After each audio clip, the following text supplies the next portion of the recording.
Our prayer this morning is a mixture of the words of writer and activist Anne Lamott, my colleague Reverend Aaliyah Kemmler, and a few of my own. It can be good to be afraid when it mobilizes us to fight tooth and nail for what is right, when it pricks the balloon of our complacency, when it gets us back on our feet. A lot of us are both afraid and devoutly faithful at the same time. But what is true is that courage is just fear that has said its prayers. We can be afraid and brave at the same time, and praying helps. And by praying, I simply mean connecting with what is larger than us, with what we truly believe at the core, in the gut, in the heart, whether it is the God of our understanding, or the spirit of love and compassion, or just human decency and dignity that we believe in. To pray is just to steady ourselves. It is to ask for help from a deeper source, and to be reminded of this one important thing: we are not alone in this. We are not alone in anything.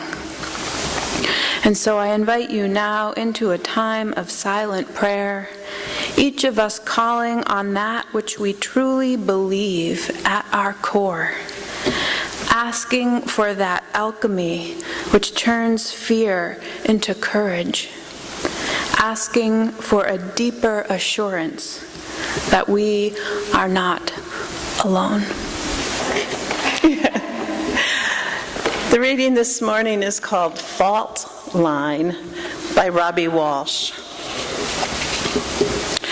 Did you ever think there might be a fault line passing underneath your living room?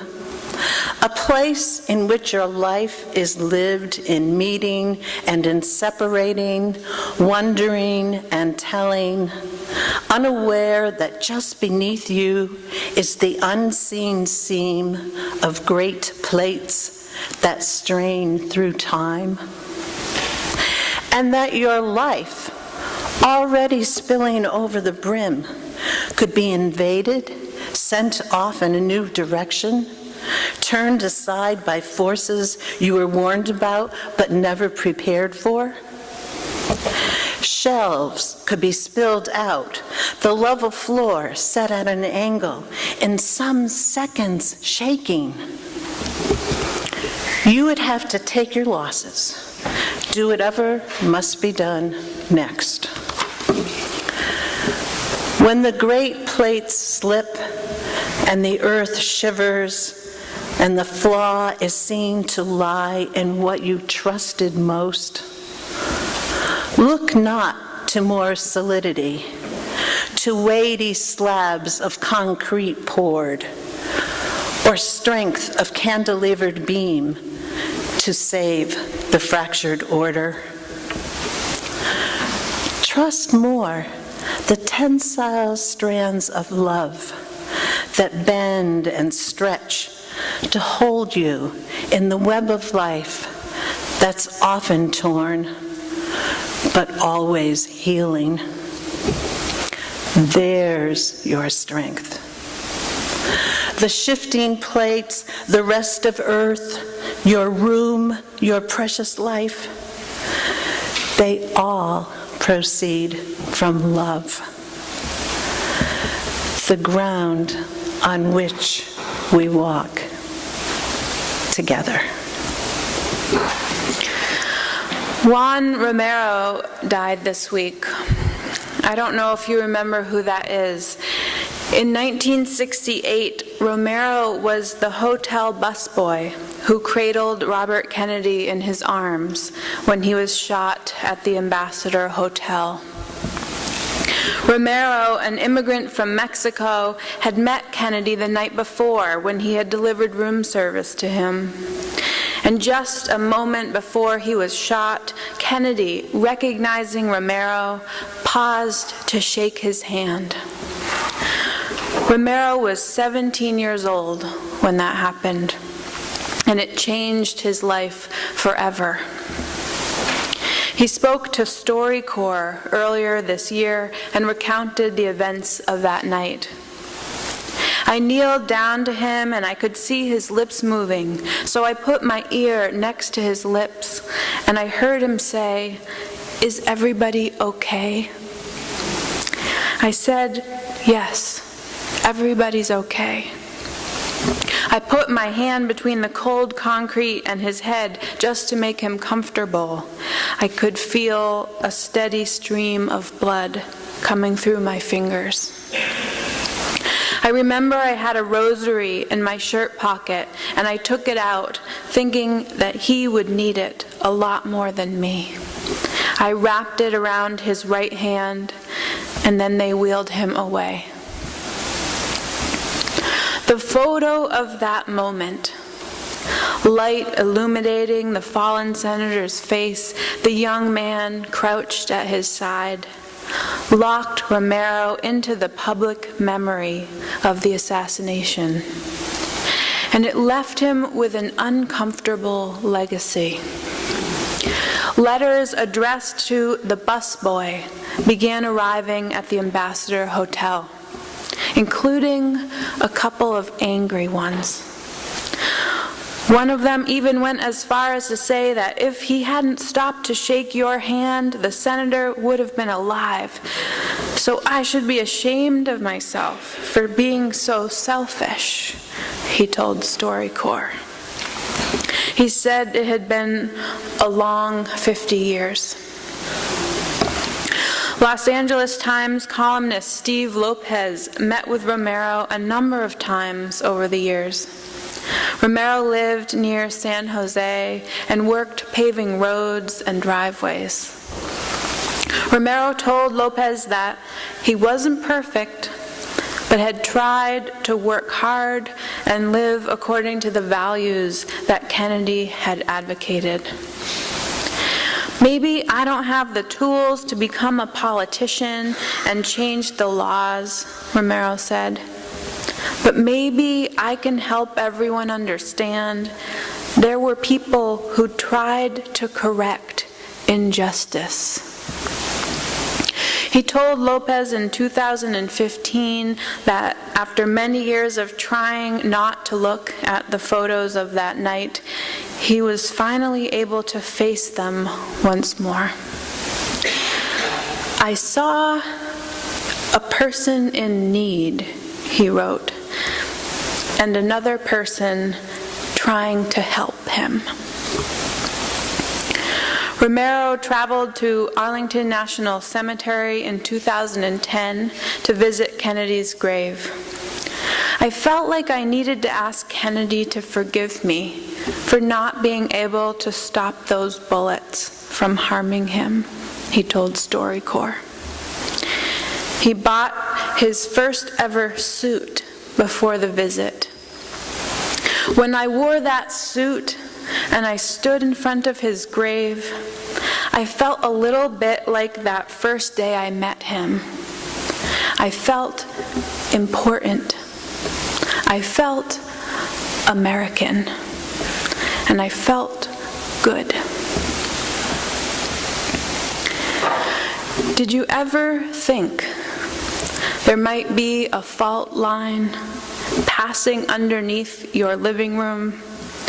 A space in which your life is lived in meeting and separating, wondering and telling, unaware that just beneath you is the unseen seam of great plates that strain through time, and that your life, already spilling over the brim, could be invaded, sent off in a new direction, turned aside by forces you were warned about but not prepared for.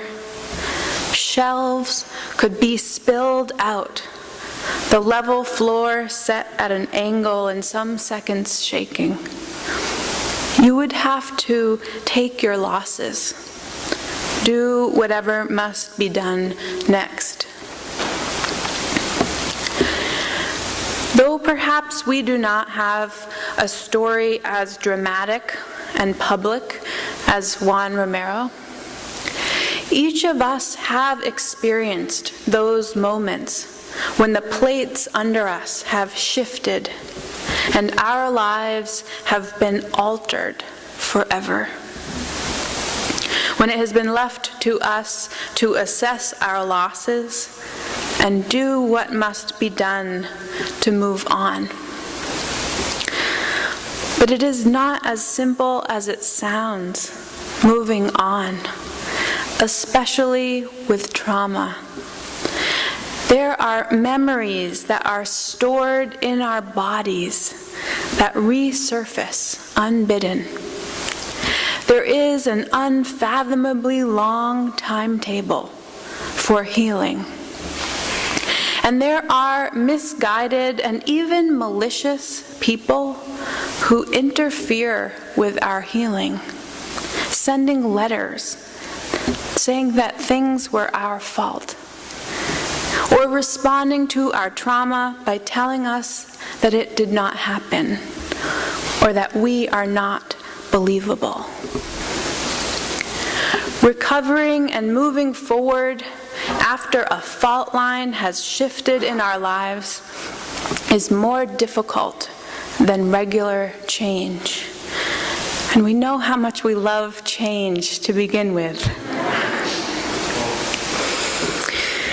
You know, in thinking about this week, my mind has been going back a lot to the Swim for Life. And I apologize to those of you who are bored of this topic. I know it's more interesting to the people who were involved in it than those who weren't. It's kind of like when you're in your late 20s and your friends all start having kids and all of a sudden they start talking at length about strollers and diapers, like those are interesting topics of conversation. But hang in there with me. I've been thinking about the Swim for Life Day, and particularly about the end of the swim. The waves were particularly rough that day, and so landing on shore at the end of an extremely difficult 1.4 miles was a blessing. But it also wasn't particularly clear how best to approach the finish line. You see, after a mile and a half of open water swimming and some pretty severe leg cramps, when I went to get out of the water, I couldn't stand up very well. It was a new experience for me. It was like my legs had been cut out from under me, and I'm beginning to see why that has become an expression that people use. Necessity determined my next move, which was to let other people hold me up for a while. And then the medical crew guided me to a chair on the beach and gave me one of those silvery tinfoil type blankets over my legs. They asked me some questions to properly assess if I might have hypothermia. But the water had really been quite warm that day, and I wasn't feeling cold at all. The thing is, hypothermia victims also don't feel that cold. So it's better to listen to the medical people about that. They were so kind, and they asked if I wanted water or hot tea. Again, I wasn't feeling cold at all, so hot tea didn't appeal, but I had ingested quite a bit of salt water from those choppy waves. So some fresh water sounded awesome, and they gave it to me. At this point, I could hear people cheering my name from the balcony above the beach. I had come out of the water several minutes before, so the assumption was that I'd be coming up the stairs any moment to be greeted by my family and the extremely supportive crowd. I could hear them chanting, actually, "Kate, Kate, Kate." The pressure was strong to get up and go up the stairs. But when I stood, there was that wobbly feeling again. I gave a little wave to my mom so that she knew I was okay, but I didn't end up going up those stairs for quite a while. Better to disappoint a crowd, I figured, than to fall on your face in front of one. I sat with Karen under the deck and drank my water. We talked quietly until my land legs came back. She helped me get my arms out of my wetsuit, which, as I have previously explained, you cannot do by yourself. And when I was feeling stronger, I did go up those stairs and greet the crowd. I looked around and took in the scene, and then I scanned the crowd for the faces of my family. And I went and I found my people. I think this experience has been coming to mind a lot this week because the course of events feels a little bit akin to what happens following trauma. And I realize that there is some ableism in this metaphor, and I apologize for that. Trauma takes our legs out from under us. After experiencing trauma, we can't walk in the world the same as we once did. Our usual muscles are not working. Our normal coping skills are not strong enough to get us through. Because of this, we might have to let others hold us up for a while, even though that is not something that we are accustomed to doing. But in the face of shock, it's important that we let whoever can keep us safe in that moment do so. And then it's important to let the professionals do their job. The medical folks or the psychologists or the therapists, we need to let them do the job that they were trained to do. They know more about hypothermia and trauma than we do. And it's their job to help. When the acute stage has passed, we have a little more agency, and we get to make some choices ourselves about what is going to help us. We get to choose water or tea, or chocolate, or Netflix, or journaling, or calling a friend. We get to choose things that make us feel a tiny bit better. And at this point, it's important not to be rushed into rejoining the world, into being all better, into getting over it. At this point, no matter how many people are chanting our name or calling us into our regularly scheduled lives, we need to take the time we need in the white plastic chair with a funny silver blanket in our laps. And if possible, it's nice to have a friend sit with us. Not the whole mob scene up on the deck, not all the people who would offer us support, but just one who is good at it. It's good to let someone in if you can, so that you are not alone.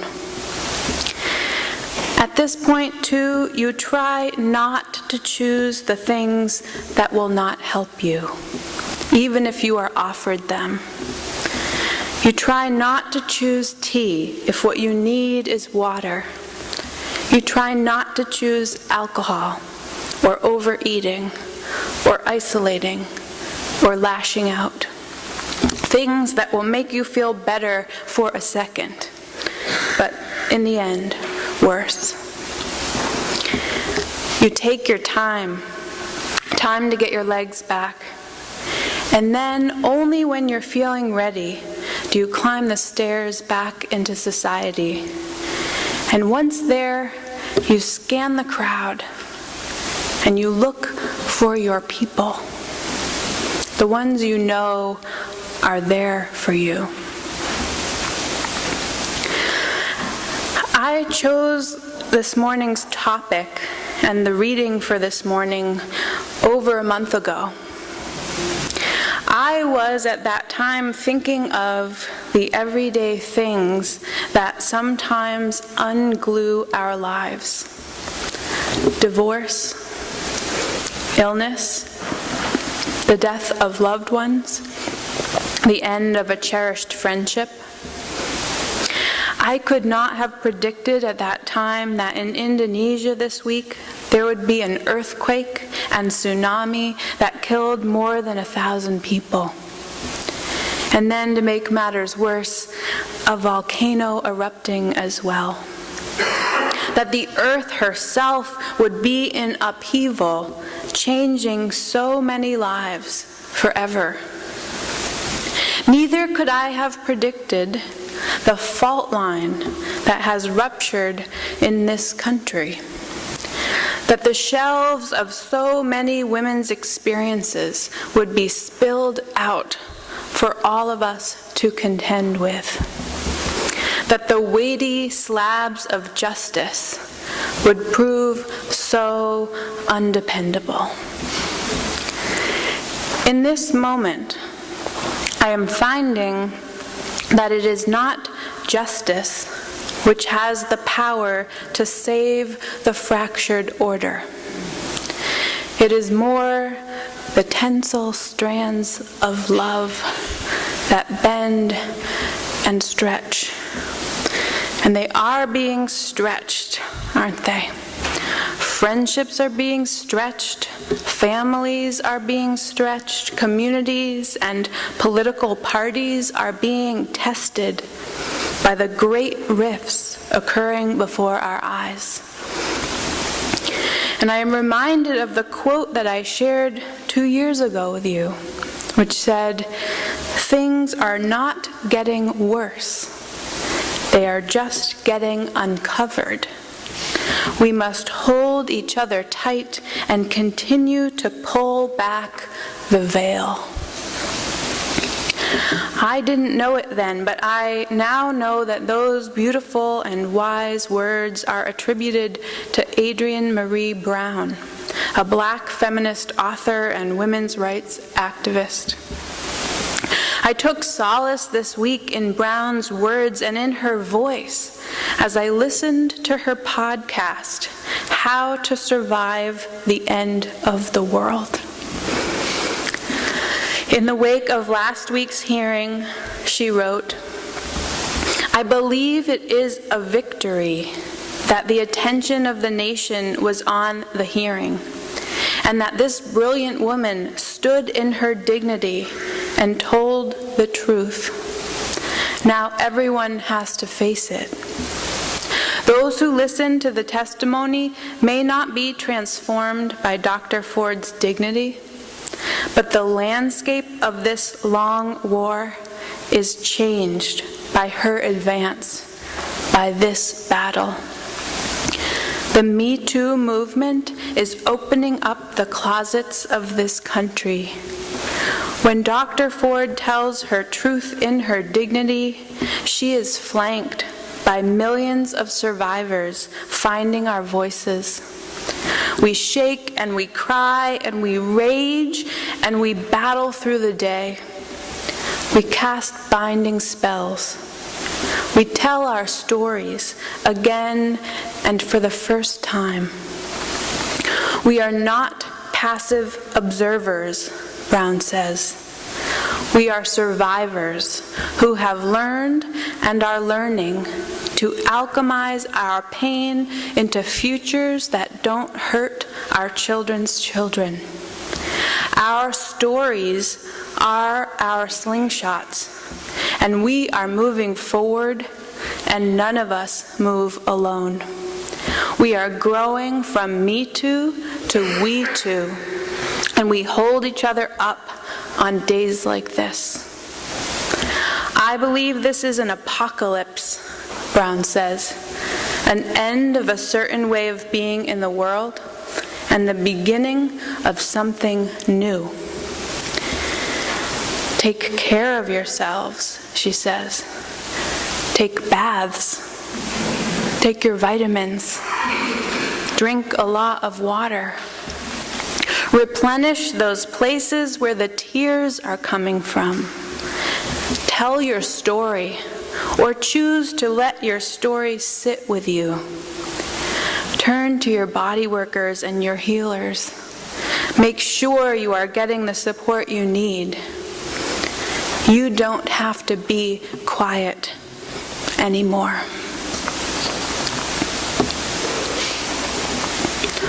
When the great plates slip, and the earth shivers, and the flaw is seen to lie in what you trusted most, look not to more solidity, to weighty slabs of concrete poured, or strength of cantilevered beam to save the fractured order. Trust more the tensile strands of love that bend and stretch to hold you in the web of life. May it be so for each of us. Amen, and blessed be.